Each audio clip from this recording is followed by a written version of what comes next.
oui, et je m'appelle Bertrand Perrier, j'ai 48 ans, je suis avocat au Conseil d'État et à la Cour de cassation. Et par ailleurs, j'enseigne la prise de parole en public. Enfin, je serai professeur quand ça rouvrira. Hein. Oui. C'est pour l'instant, je suis professeur, comme les campus sont fermés. C'est un professeur un peu virtuel. Quant à l'idée d'enseigner la prise de parole en public par Zoom, c'est encore un défi nouveau. Mon parcours politique, j'en ai aucun. J'ai jamais eu aucun parcours politique, ni aucun engagement politique. Non mais c'est amusant. Si, le seul parcours politique que j'avais, c'était Jacques Chirac, on mangeait des pommes. Alors ça, c'était formidable. L'idée qu'on ait fait élire un président de la République sur un slogan aussi con, c'était quand même que l'homme politique en question avait vraiment du talent. Parce qu'on a quand même fait élire un président de la République avec un slogan qui n'avait aucun sens politique et qui n'avait même aucun sens tout court. Donc voilà, mais vous n'étiez évidemment pas né, et voilà, j'allais dans les meetings de Jacques Chirac à Bercy. La seule passion politique que j'ai eue, c'était pas vraiment Jacques Chirac, c'était Philippe Séguin.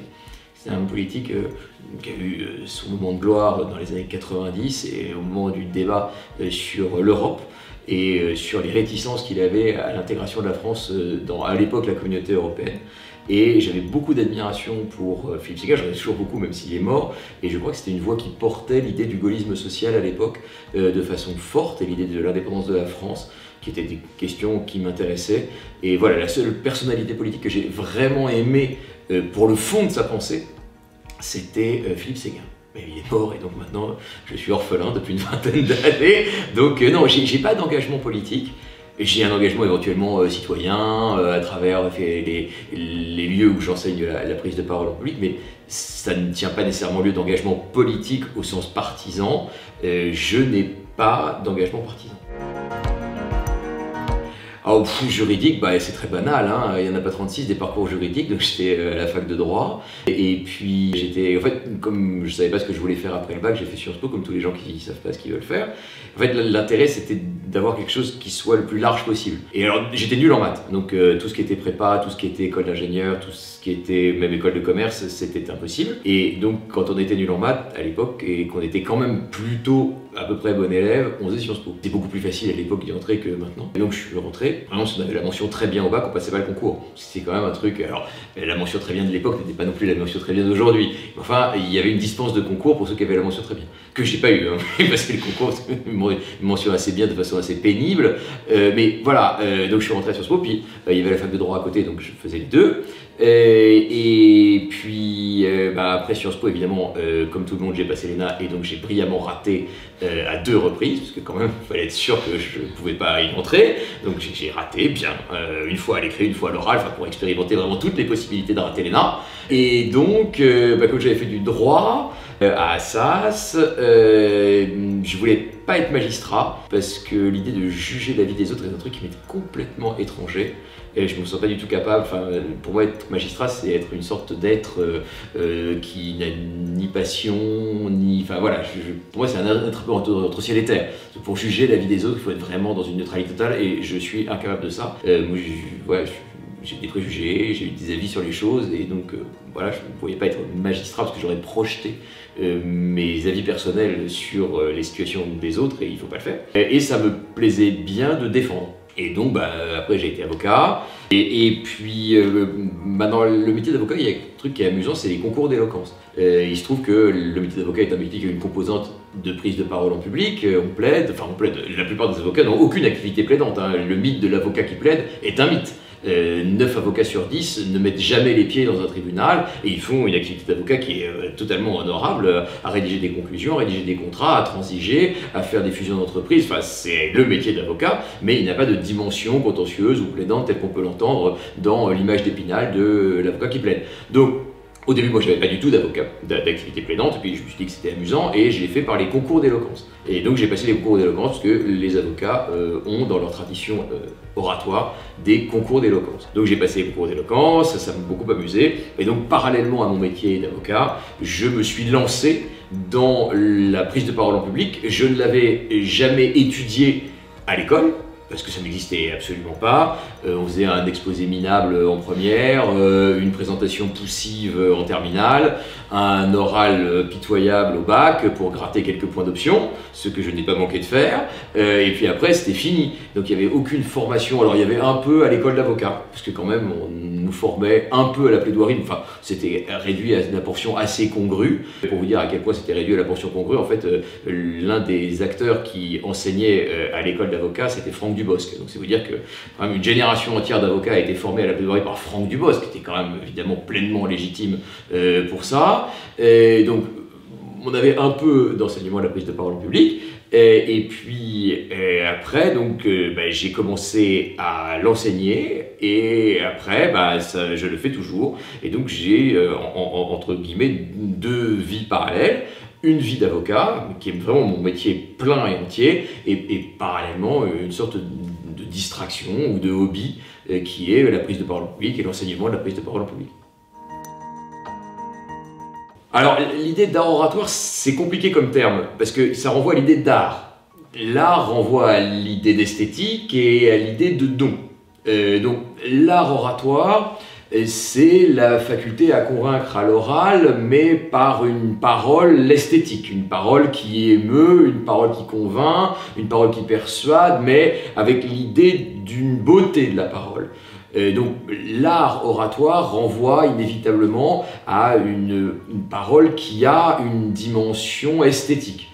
C'est pas absolument nécessaire non plus, il ne faut pas tout confondre. Il ne faut pas confondre la prise de parole, l'éloquence, l'art oratoire. Moi j'aime bien dire prise de parole en public, parce que ça a quelque chose de plus factuel. Là, on prend la parole, il y a du public, c'est de la prise de parole en public. Et ça, au moins, c'est quelque chose qui renvoie plus à l'idée d'une technique et d'une parole utile, simple, claire, plutôt qu'à l'idée d'un art oratoire qui, si vous voulez, c'est un peu la différence entre l'équitation et le dressage. L'équitation, à peu près tout le monde peut monter sur un cheval et essayer de faire du trot ou du galop. Après, quand tu as le faire piaffer, à lui faire faire des choses très, très, très jolies, il y a l'idée quand même d'un don. Vous avez le peintre en bâtiment et puis vous avez Léonard de Vinci. Tout le monde peut être peintre en bâtiment, mais c'est très important de savoir peindre sa maison. Après, si vous voulez absolument peindre la Joconde, il faut un petit don.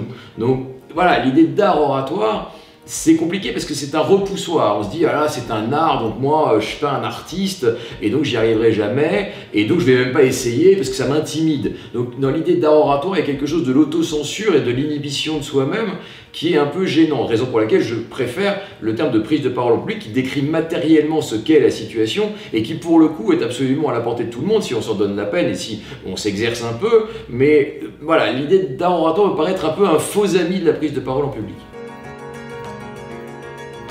Ah, pas du tout. Et quand j'étais au lycée, j'avais absolument pas vocation à prendre la parole publique. J'étais terrorisé à l'idée de le faire. J'étais le dernier qui prenait l'exposé. J'étais au fond de la salle quand on les distribuait. Et je n'avais pas du tout de goût pour ça. C'était pas mon truc. Et j'étais pas le mec qui amuse la classe. Toujours pas, hein, mais voilà. C'était pas mon idée de base. Et d'ailleurs, quand j'ai commencé à exercer le métier d'avocat, je n'avais pas du tout l'idée de l'exercer de façon plaidante. D'ailleurs, j'avais l'idée d'exercer comme avocat au Conseil d'État et à la Cour de cassation, qui était une activité dont je me faisais l'image d'une activité quasiment muette, où on écrivait des conclusions, et puis le juge prenait les conclusions d'une partie et les conclusions de l'autre, rendait un jugement, et on n'avait jamais vu ni le client, ni le juge, ni l'avocat adverse. Et petit à petit, je me suis dit qu'il me manquait une dimension d'oralité dans mon métier, mais qui n'était même pas une dimension de parole, c'était une dimension humaine en réalité, c'était d'aller voir des gens et ne pas être en permanence dans son cabinet à rédiger, à lire. Il y avait une dimension d'oralité dans le métier que j'aimais bien et qui m'échappait, et c'est pour ça que j'ai passé des concours d'éloquence, mais pas par idée de les gagner d'ailleurs, j'en ai beaucoup perdu, et en fait c'était plutôt l'idée de se mettre à l'épreuve avant d'aller plaider vraiment dans les tribunaux. Donc pour moi le concours d'éloquence, si vous voulez, ça n'a aucune finalité en soi. Enfin, j'aime bien les concours d'éloquence, parfois c'est quand même un peu bizarre, et surtout il ne faut pas les considérer comme une fin en soi, ça n'a aucun intérêt les concours d'éloquence. Ça n'a pour intérêt que de se familiariser avec la parole pour le moment où ça aura une importance de bien parler, que ce soit pour un engagement politique, un engagement financier, un engagement associatif, évidemment un métier qui aurait partie liée avec la prise de parole en public. Mais voilà, pour moi les concours d'éloquence, c'était pas du tout une finalité, c'était l'idée de s'éprouver dans l'art de la prise de parole publique pour ensuite plaider. Ah oui, non, mais j'ai aucun problème à dire effectivement que je n'aimais pas ça, que d'ailleurs la plupart des gens n'aiment pas prendre la parole en public. Après, il y a un problème de confiance en soi, un problème d'image de soi. Et prendre la parole en public suppose d'abord un premier mouvement qui est de se persuader soi-même que ce que l'on a à dire vaut d'être entendu. Donc il y a quand même 1000 considérations qui font obstacle à la prise de parole publique, en tout cas pour moi. Et donc après j'avais choisi un métier qui avait quand même une composante de parole si on souhaite l'exercer de cette façon-là. Voilà, au bout d'un moment j'ai trouvé dans les concours la façon de m'exercer à la prise de parole publique. Après c'est devenu important dans ma vie et c'est devenu une partie de ma vie, mais ça n'avait pas du tout vocation à être comme ça.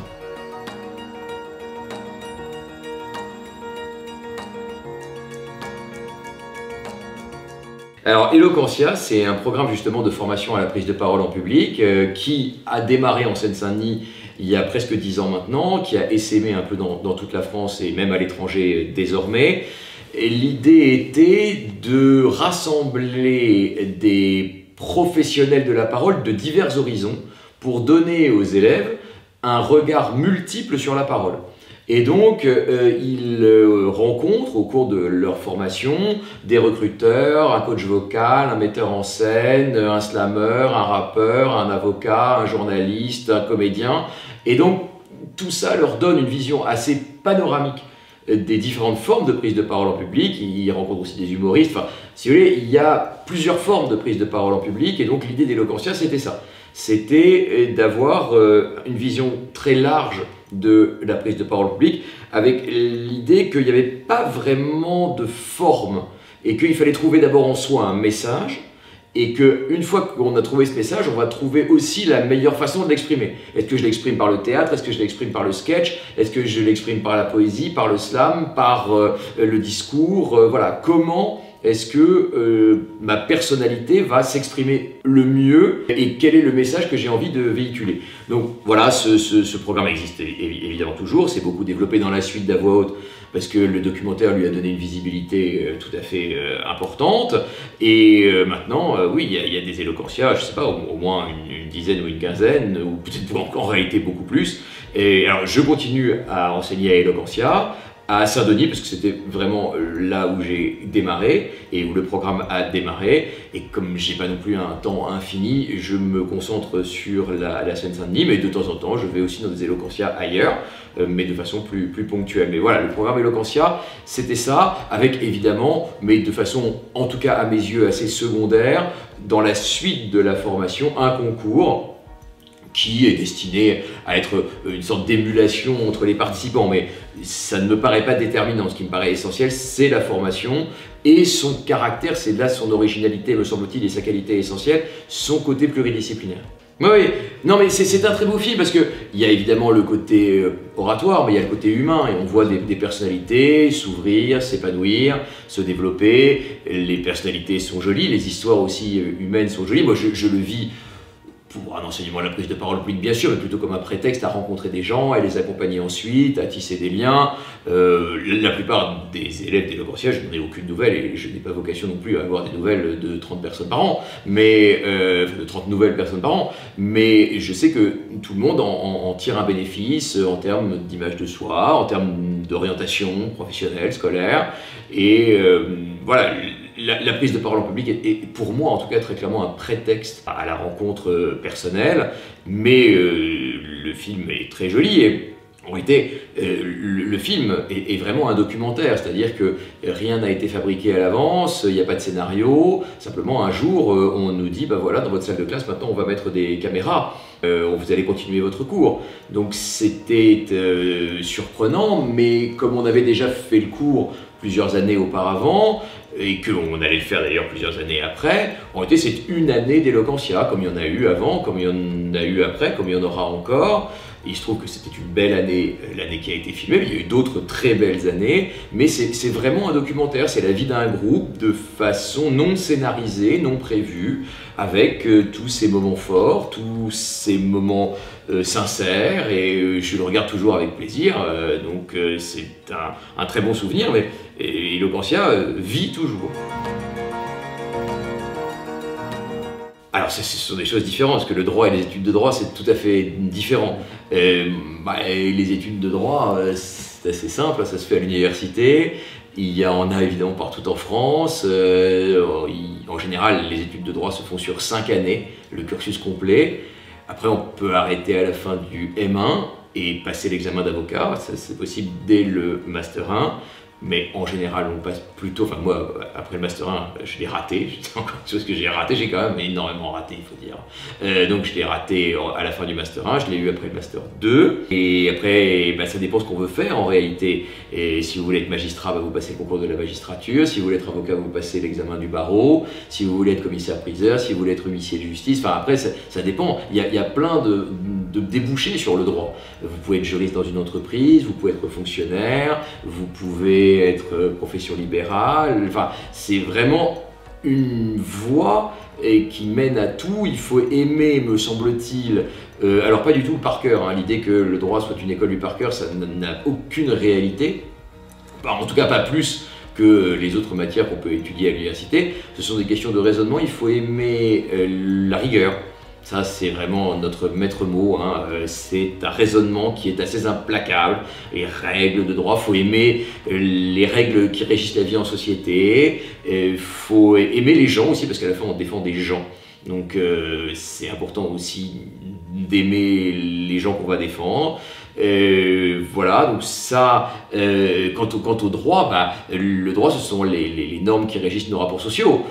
Donc ce sont les règles qui régissent les relations. Alors ce sont des relations économiques, ce sont des relations personnelles, ce sont des relations de travail, ce sont des relations d'État à État, ce sont des relations d'État à personne. Voilà, c'est tout ce qui régit nos rapports sociaux. Toutes les règles qui encadrent et qui empêchent l'anarchie. Et qui empêche que chacun se fasse justice à lui-même, que chacun puisse méconnaître le contrat qu'il a signé. Et voilà, la règle de droit, c'est ce qui protège et uniformise les relations entre les personnes, ou entre les personnes et l'administration, ou entre les États. Voilà, c'est ça les règles de droit. C'est ce qui empêche que tout un chacun puisse, par la violence, régler ses comptes ou faire prévaloir la force. La nomination d'Éric Dupond-Moretti, c'est d'abord pour Éric Dupond-Moretti une réussite exceptionnelle. C'est le couronnement d'un parcours hors du commun. Éric Dupond-Moretti est fils de femme de ménage, il vient d'un milieu extrêmement modeste. Ce n'est pas un homme de réseau, ce n'est pas un homme de coterie, ce n'est pas un homme de réseau d'influence, c'est pas un homme d'intrigue. C'est quelqu'un qui a réussi par son talent, par son travail et par sa persévérance. Et rien que ça force l'admiration. Se dire que voilà, dans la République aujourd'hui, on peut être fils de femme de ménage et être ministre parce qu'on a énormément travaillé. Et Éric apparaît comme quelqu'un d'un peu, dans les caricatures qui sont faites de lui, comme une espèce d'ours mal léché, ce qui est absolument faux. Éric, c'est d'abord quelqu'un qui a énormément, mais énormément travaillé, qui a bourlingué, qui a eu des moments durs, qui a eu aussi des moments heureux, mais ces moments heureux, ces acquittements qu'il a obtenus, il les a obtenus par son travail. C'est pas le miracle.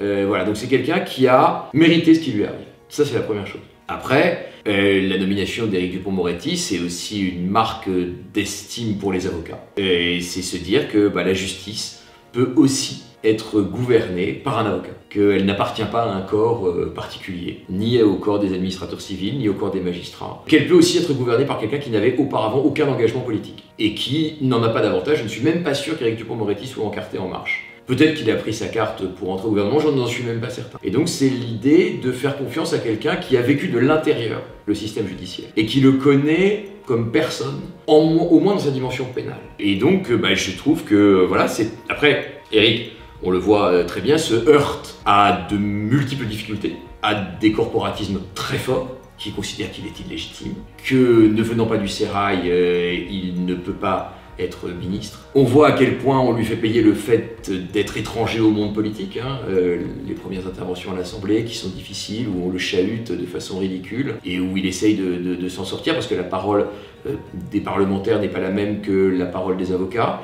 et donc on lui fait payer très cher de ne pas connaître les codes. Eric, c'est quelqu'un qui, aujourd'hui encore, travaille comme un damné au ministère de la Justice. C'est quelqu'un qui veut tellement bien faire dans le peu de temps qu'il a pour faire les réformes qu'il envisage de faire, qu'il travaille vraiment énormément ses dossiers. Voilà, après c'est quelqu'un qui vient dans un contexte difficile. On est à moins de 2 ans de l'élection présidentielle, on est dans une situation, voilà, il y a une délinquance très forte, il est face à un ministre de l'Intérieur qui politiquement est très marqué à droite, issu de la droite. Donc on sait très bien que le binôme garde des Sceaux, ministre de l'Intérieur est par principe un binôme conflictuel, mais là il l'est de façon assez forte. Voilà, qu'est-ce qu'il aura le temps de faire? Je ne sais pas. Dans les dernières décisions qui ont été prises, il y en a quand même une qui était assez puissante, qui était de nommer un avocat à la tête de l'école de la magistrature, qui était quand même tout à fait inédit, et plus précisément une avocate. Et puis voilà, il va porter les réformes sur le parquet, il va apporter les réformes probablement de la justice des mineurs, de la cour d'assises. Voilà, moi j'aime bien Eric. Je trouve que c'est une voix étonnante, discordante, alors qui ne fait pas consensus, c'est évidemment parce qu'il a pris position de façon publique sur un certain nombre de sujets, il a pris des positions qui n'étaient pas consensuelles, sur MeToo, sur la corrida, sur la chasse, sur la cigarette, enfin voilà, il a pris des positions, mais à ce moment-là, il n'était pas ministre, bah voilà, on lui fait payer, voilà, c'est quand même une magnifique aventure que la nomination d'Éric Dupond-Moretti à la tête du ministère de la Justice. Bon, après, c'est la question de la force du mot. Hein. L'étymologie de sauvage, c'est l'homme des bois, c'est la forêt. Donc l'idée d'être sauvage, vous avez deux choses. Vous avez donc l'homme des bois, qui n'est quasiment pas humain, qui est une bête en réalité. Hein. C'est ça. Le sauvage, c'est ça. Puis vous avez le bon sauvage du 18e. Donc il y a dans le terme sauvage cette double connotation, c'est-à-dire l'étrangeté, mais positive, et puis vous avez la bête féroce. Et évidemment, on voit bien que l'ensauvagement fait référence à la deuxième acception. Je n'ai rien contre le fait de dire les choses. Après, est-ce que dire résout ? Est-ce que la parole est performative, c'est-à-dire qu'est-ce qu'elle a un impact en elle-même sur le réel? Alors après, vous connaissez évidemment cette phrase de Camus, un mal nommé, c'est accroître le désordre du monde. Donc dire ensauvagement, qui correspond probablement effectivement à une réalité sociale, c'est bien, mais si ça ne fait que mettre de l'huile sur le feu, et si ça hystérise les positions au point d'empêcher les réformes, ça n'a pas d'intérêt. C'est contre-productif que de parler de ce terme. Et on voit bien que la querelle se cristallise sur le mot. Or, elle devrait se cristalliser sur les choses. Et donc, voilà, moi, ça ne me gêne pas qu'on parle d'ensauvagement si ça n'est pas un prétexte pour ne rien faire. Parce que la querelle sémantique occulterait le débat d'action. Après, qu'on parle d'ensauvagement, oui, mais ça n'est qu'un point de départ et il ne faudrait pas que ce soit un faux fuyant. Voilà. Donc, le fait qu'on en parle ne me gêne pas, mais ici, la parole ne peut pas être le substitut de l'action. Vous savez que cette question a coûté très cher à Éric Dupond-Moretti, puisqu'il avait dit « mais pas du tout, je ne vois pas du tout pourquoi j'accepterais un poste de ministre ». Puis finalement, quelques années plus tard, il l'a accepté. Et donc c'est d'ailleurs la cruauté des réseaux sociaux, c'est d'être une mémoire absolument infaillible. Et donc je crois que Roselyne Bachelot a eu exactement la même question, en disant « est-ce que vous accepteriez de revenir en politique ?» Elle avait dit « pas du tout », mais elle avait exclu le ministère de la Justice, de la culture qu'elle a finalement accepté. Et ça aussi, je me réjouis vraiment beaucoup. J'ai fait de la télé pendant des années avec Roselyne Bachelot, et c'est une personne exceptionnelle. J'adore Roselyne Bachelot. Vraiment, on s'est marré ensemble de la télé, mais pendant des années. C'est vraiment une débatteuse redoutable, mais terriblement intelligente. Et quelle idée vraiment intéressante de l'avoir nommée au ministère de la Culture, parce qu'elle adore ça, elle aime les arts, elle aime les artistes. Et c'était vraiment une riche idée pour le coup et totalement incontestable. Donc si on me proposait d'être ministre de la Justice, non mais d'abord, c'est une idée complètement incongrue, ça deviendrait évidemment idée de personne de proposer ce genre de choses. je veux dire, c'est complètement grotesque de le dire, mais évidemment, je dirais oui. Bien sûr, qui refuserait d'entrer dans le gouvernement de son pays? Il y aurait une forme de lâcheté, une forme de renoncement. Bon, d'abord, je ne cours aucun risque, personne n'aura jamais cette idée saugrenue, mais ça, non, je ne refuserai pas. Si on pense à vous et qu'on estime que vous êtes en situation 2, il faut avoir une idée de soi-même qui est quand même extrêmement importante pour refuser. Enfin, qui serais-je pour dire oh non, non, vous n'êtes pas digne de moi? Voilà, il faut déjà avoir une boursouflure personnelle absolument invraisemblable. Donc je dirais oui, mais avec une idée incommensurable de la tâche à accomplir. Donc voilà, si d'autres que moi m'en croyaient digne, ce qui encore une fois est une pure hypothèse d'école, oui, mais enfin, voilà, encore une fois, non, non, c'est une question qui était bien incongrue, effectivement. Oh non, non, non, non, je ne suis pas un auteur de la circulaire. La circulaire, son seul auteur, c'est le DGESCO, le directeur général de l'enseignement scolaire. Je pense que le ministre a dû la signer. Enfin, je ne sais pas d'ailleurs. Alors, le grand oral, non, non, mais il y a des dizaines et des dizaines et des dizaines de personnes qui ont été consultées sur le format de l'épreuve. J'ai fait partie des personnes qui ont été consultées, même si je me réjouis à la fois de son institution et de son format, que je trouve vraiment formidable. L'institution du grand oral, c'est-à-dire que c'est quand même la première véritable épreuve orale du baccalauréat, c'est-à-dire un oral qui ne soit pas un succès d'année de l'écrit, qui ne soit pas une oralisation de l'écrit, qui ne soit pas quelque chose où on vient réciter ou lire un texte qu'on aurait appris par cœur auparavant. Donc il y a une vraie dimension de performance orale, comme on le fait dans un entretien d'embauche, comme on le fait dans un discours, comme on le fait dans un entretien de stage, donc quelque chose qui vous prépare au moment où dans votre vie vous aurez à prendre la parole en public, non pas pour réciter un cours, mais pour dévoiler votre personnalité. Évidemment, sur ce grand oral, on a dit beaucoup de choses. Et on a dit que c'était une machine à creuser les inégalités, que l'oral n'allait faire que favoriser les bons élèves. Alors, il y a plusieurs choses là-dessus. D'abord, il faut bien comprendre que toute épreuve a vocation à distinguer. Une épreuve, ça a vocation effectivement à discriminer, c'est une épreuve. Donc, voilà, il y en a qui ont, dans toutes les épreuves, 20, il y en a qui ont 18, il y en a qui ont 7 et il y en a qui ont 2. Donc évidemment, toute épreuve est destinée à distinguer les meilleurs. C'est normal, c'est le type même d'une épreuve où on note les gens. Sinon, on fait une épreuve sans note, on neutralise de coefficients et ça n'existe pas. Évidemment, cette épreuve est discriminante, mais comme toutes les épreuves. Toutes les épreuves sont discriminantes. Les mathématiques, c'est discriminant, la philosophie, c'est discriminant, tout est discriminant. Mais parce que l'école a pour vocation de discriminer. Enfin, je suis désolé de le dire.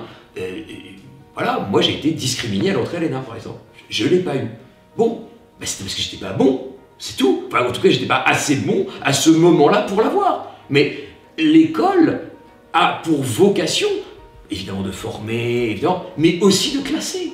C'est la vie. Et la vie a aussi pour rôle de classer les gens. Enfin, voilà, c'est comme ça. On n'est pas tous pareils. Et là encore, on dit, ah oui, il y a des gens qui sont doués pour la prise de parole publique. Mais bien sûr, il y a des gens qui sont doués pour la prise de parole publique et des gens qui ne le sont pas. Mais il y a des gens qui sont doués pour les mathématiques et des gens qui ne le sont pas. Il y a des gens qui sont doués pour le sport et des gens qui ne le sont pas. Il y a des gens qui sont doués pour la philosophie et des gens qui ne le sont pas. Donc, ça ne veut pas dire qu'on est définitivement nul parce qu'on a du mal à prendre la parole en public. Ça veut dire que précisément, il faut s'exercer. Et là où je crois que l'accusation de machine à creuser les inégalités n'est pas justifiée avec ce grand oral, c'est que s'il n'y a pas de formation à la prise de parole en public, de toute façon, un jour ou l'autre, dans votre vie, vous aurez à prendre la parole en public. Et vous serez jugé sur votre capacité à le faire. À quelque moment que ce soit, vous pouvez le retarder tant que vous voudrez, mais à un moment, vous prendrez la parole en public et vous serez jugé par les autres dans tous les moments importants de votre vie sur votre capacité à le faire. Et donc, je trouverais précisément injuste et inégalitaire que l'école ne vous forme pas à cette compétence qui, un jour ou l'autre, vous sera non seulement utile, mais indispensable dans votre vie. Et donc, si l'école ne vous forme pas, ça veut dire que les inégalités naturelles vont se creuser, qu'on va confier cela aux familles, et que, précisément, il y aura des familles qui enverront leurs gamins au théâtre, qui enverront leurs gamins à l'opéra, qui emmèneront leurs enfants au musée, qui emmèneront leurs enfants voir des grands orateurs et qui les sensibiliseront à la nécessité qui parleront avec leurs enfants et qui feront des débats en famille. Et puis il y a ceux qui ne le feront pas. Et bien donc ça c'est l'inégalité. L'inégalité elle est là. Et donc je crois au contraire qu'instituer une épreuve, l'intégrer dans le cadre scolaire, c'est permettre à l'école de s'emparer de cette compétence orale et de permettre à tout un chacun d'acquérir les bases de ça. Et je trouve au contraire qu'il serait cruel qu'elle ne le fasse pas, laissant ainsi cette compétence qui, encore une fois, est essentielle à la discrétion et donc à l'inégalité des familles. Pour assurer à l'oral, il n'y a pas 36 façons. Il faut d'abord être extrêmement bien préparé. Il faut savoir exactement ce que l'on va dire et avoir une idée très claire des choses. Avoir son début, avoir sa fin et avoir une structure. Ensuite, il y a l'aspect physique de la prise de parole en public. Un orateur, c'est aussi un corps qui parle. Donc il faut avoir quelques bases, être bien ancré au sol, avoir le regard qui ne soit pas fuyant, éviter les gestes parasites, éviter les « éviter les mots qui ne veulent rien dire. Et ensuite, travailler son message. Qu'est-ce que je veux dire? Quelle est ma conviction sur la chose?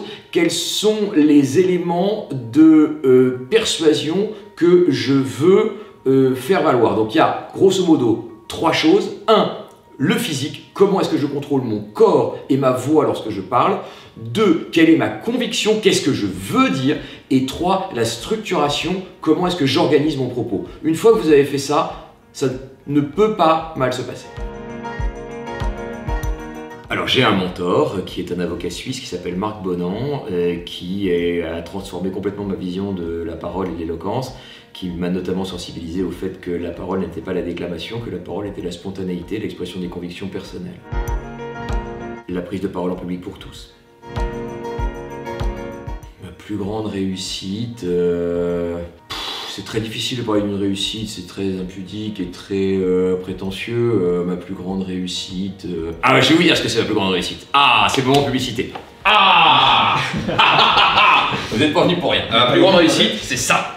Alors ça, c'est le moment, c'était pas prévu, mais voilà. Donc ça, c'est la plus grande réussite, c'est ma plus grande réussite du confinement, parce que pendant le confinement, tout le monde s'est ennuyé à mourir, et donc c'était le grand retour des jeux de société. Et donc pour Noël, voici la magnifique boîte de jeux de société Éloquence. La parole est un sport de combat, le jeu, avec dedans une magnifique mousse, avec une non moins magnifique série de petites cartes défis, tout cela arbitré par un sablier magnifique qui fait très précisément 30 secondes, je l'ai testé moi-même, et donc vous pourrez avoir là en famille ce jeu qui fera le bonheur des petits et des grands, des jeunes et des vieux, des filles et des garçons, et donc vous avez 6 catégories, le pour ou le contre, et donc par exemple je tire une carte au hasard et je te mets au défi de débattre pour ou contre la presse people, pour ou contre la conquête de l'espace et pour ou contre la télévision dans la chambre. Ça c'est une première possibilité de prise de parole. Vous avez une deuxième possibilité de prise de parole qui est le pitch, c'est-à-dire vous avez le début d'une histoire et vous avez 3 mots à caser sans que les autres le voient. Par exemple, je dois répéter mon audition pour une publicité et vous avez comme mot à caser vocalise, doublage et fromage.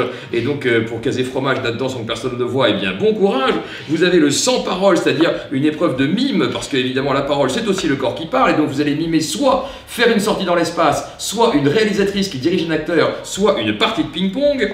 Là en jaune, les cartes jaunes ce sont les cartes va savoir, la culture générale sur l'éloquence. Et vous avez également la catégorie plaidoirie où vous pouvez plaider, voilà par exemple là vous pourrez tirer une carte et vous avez le choix de plaider pour Galilée, Greta Thunberg ou les Femen. Voilà des très bonnes et enfin dernière chose, vous avez la catégorie dite sous contrainte, c'est-à-dire c'est un peu un pot pourri en réalité de diverses possibilités de parole. Donc ma plus grande réussite c'est évidemment ce jeu. 17,90 €. En vente dans toutes les FNAC. Ah bah je suis très heureux de mes livres, mais mes livres ils sont vieux, enfin ils sont vieux, ils sont anciens, puis il y en a un autre en 2021, voilà, donc pour l'instant la dernière réussite dont je suis très fier c'est cette boîte de jeux, parce que je l'ai reçue il y a 3 jours et j'en suis très content. Bon, des échecs dans la profession d'avocat, il y en a tous les jours. Ne pas avoir su convaincre, être passé à côté d'une plaidoirie, et il y en a énormément des échecs. Il y a aussi des moments où on gagne, hein, où ça fait très plaisir, où on se dit qu'on a réussi à transmettre le message. Et puis il y a des moments où on se dit, ben ouais, ça j'ai pas réussi et on s'en veut terriblement et on est dans le doute permanent. Hein. La profession d'avocat, c'est vraiment une profession du doute. Tous les jours, on se remet en question, on se dit, est-ce que j'ai vraiment la niaque pour faire ça et c'est ouais, les plus grands échecs, il y en a en réalité tout le temps. Et c'est une profession qui ramène vraiment à l'humilité totale, absolue. On est en permanence dans l'incertitude et donc vraiment le plus gros échec, il y en a une liste tellement grande. Mais quand même mon échec fondateur à l'ENA est quand même l'un des meilleurs. Alors l'engagement des jeunes, c'est absolument essentiel. La réalité des choses, c'est que les études, on a tous fait les mêmes. Ce qui fait la différence pour la jeunesse, c'est l'engagement, c'est ce qui vous distingue des autres. C'est le supplément d'âme de votre vie. Vous avez la possibilité de faire des études, tout le monde a la possibilité, en fonction de son talent, de faire des études, mais l'engagement, c'est ce que vous avez choisi, c'est ce qui marque votre personnalité. Donc engagez-vous pour montrer votre capacité à changer le monde, pour montrer quels sont vos centres d'intérêt, et ça remplira pleinement le sens que doit avoir votre vie, indépendamment des études que vous faites. Oui, il faut évidemment inciter les jeunes à débattre, il faut cultiver ce goût du débat, parce que c'est le manque de débat qui fait à la fois la vacuité de l'existence et la violence. Je crois fermement que l'absence de mots se résout par l'affrontement. Et donc le débat démocratique, pacifié, encadré, est essentiel pour faire vivre la confrontation des idées, parce que c'est ça qui fait vivre la démocratie, c'est la possibilité dans un cadre établi de confronter ses convictions, de les mettre en valeur, et ça ne peut passer que par le débat, c'est-à-dire la confrontation dans le respect et l'écoute de l'autre. Et inciter les jeunes à débattre, d'abord, c'est leur apprendre à le faire. C'est créer des cadres de débat, organiser des débats, et les inciter à le faire, les rassembler pour cela, et leur montrer que tout le monde peut le faire, qu'il y a un côté sincère, un côté simple. L'expression de ces idées, ça n'est pas quelque chose de compliqué, il s'agit d'abord de trouver ces idées, de se dire quels sont les fondements de mes convictions, quelles sont les valeurs qui me guident, et ensuite je vais essayer de les faire partager, de les promouvoir face aux autres, mais sans idée de les imposer ou de les faire valoir par la puissance, mais en étant à l'écoute de l'autre et dans un esprit d'ouverture et de respect. Évidemment, j'ai un message d'espoir pour la jeunesse. La jeunesse aujourd'hui est sévèrement victime de la pandémie du Covid.